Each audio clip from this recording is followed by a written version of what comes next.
2013, Boston Marathon. Two bombs go off within 14 seconds of one another, killing 3 people, including a child, injuring hundreds of others. A devastating attack, lives changed forever.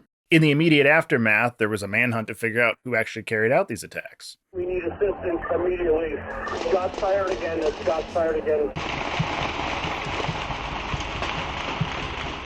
My first initial thought was that this was a far-right extremist who carried it out. Now, this is not something that I vocalized to anybody or made public. This is just my initial thoughts as we're all trying to figure out what's going on. Now, why did I think that? Namely because of the significance of when it occurred. The types of targets that extremists will select are going to be dependent on what their goals are, what the main elements of their ideology are. What is the source of their grievance? What are they trying to accomplish? The target needs to have some kind of symbolic value to advance their goals. Symbolism is not just about people or places, it's also about timing. April 15th itself is a very significant date. The night of the 14th is the night the Titanic was struck with an iceberg in 1912. It sank the next morning on the 15th. It's also the same day that in 1865, President Lincoln was shot in the evening on the 14th, and he died the next day on the 15th.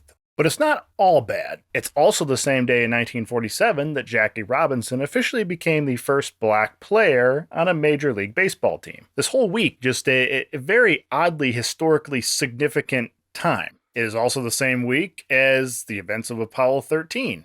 Okay, Houston, we've had a problem here. Which occurred from April 11th to April 17th, 1970. What does all this have to do with terrorism?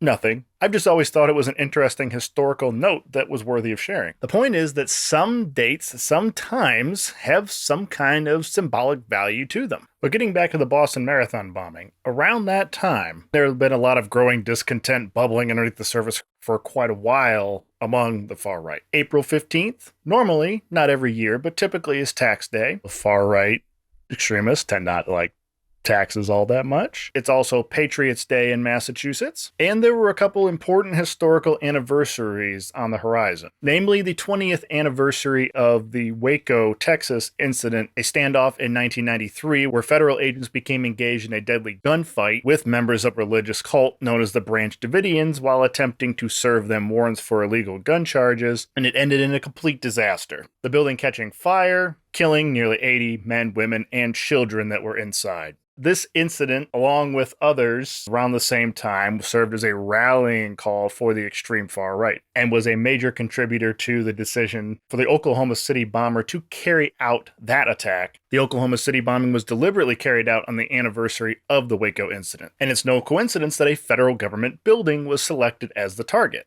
That was a symbolic date. It had a symbolic value to it. So that was my initial thoughts on why this might be a far right incident. It turns out I was very much wrong. And this is something we all can take a lesson from. It's okay to be wrong, and it's okay to admit when you're wrong. Turned out to instead have been committed by jihadists, acting on their own, inspired by other jihadists. The selection of the date, location, event still had symbolic value, just not in the way that I initially thought it did. There's a lot of importance of symbolism when it comes to terrorism and the selection of terrorist targets. Ideology is a starting point for what might be considered a potential target. Jihadists aren't going to be choosing the same types of targets as far-right extremists or far-left extremists. Far-left extremists are going to be selecting things that represent U.S. capitalism or oppressive social structures. That's why they would go after a lot of businesses, for example, companies they felt were harming the environment or animals or so forth. Far-right extremists, on the other hand, will select targets symbolizing whatever group that they're projecting their hatred against. Blacks, Jews, Hispanics, homosexuals, representations of the government. So certainly no coincidence the attack on the U.S. Capitol occurred on January 6th, as Congress was certifying the electoral votes for president that day.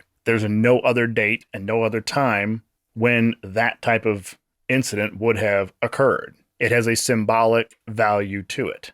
It's not a coincidence that the 9/11 attacks occurred with the targets being the Pentagon, the Capitol, and the World Trade Center buildings. Jihadists tend to identify targets that would represent American values of American democracy, American capitalism, American military, hence those three specific targets, 9/11. The Boston Marathon was selected as a target because it was symbolic of an American institution, of a Western culture. You got a lot of people all gathered together in one space. That attack at that point in time, on that date, on a day called Patriots Day, that attack is going to get a lot more attention than it would otherwise. And so symbolism plays a huge role in why terrorists select the targets that they do.